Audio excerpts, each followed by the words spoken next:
কয়েকদিনের মধ্যেই জিম্মিদের ফিরিয়ে আনার আশা করছেন ইসরায়েলের প্রধানমন্ত্রী নেতানিয়াহু। শনিবার জাতির উদ্দেশ্যে দেওয়া ভাষণে এমনটাই জানিয়েছেন তিনি। বান্ডেল থাকলে প্রতি সেনমানিতে টাকা বাঁচবে।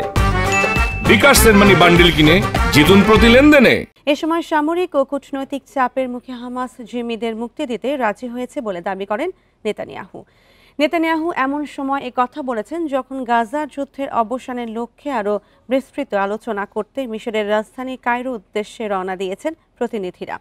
হামাসের একটি প্রতিনিধি দলও আলোচনার জন্য উপস্থিত থাকবে বলে নিশ্চিত করেছে মিশর।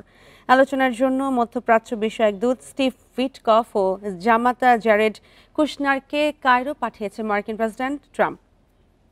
এর আগে যুদ্ধবিরতির প্রস্তাবে পুরোপুরি রাজি হওয়ার ক্ষেত্রে হামাসের পক্ষ থেকে কোনো ধরনের বিলম্ব সহ্য করা হবে না বলে সতর্ক করেন মার্কিন প্রেসিডেন্ট।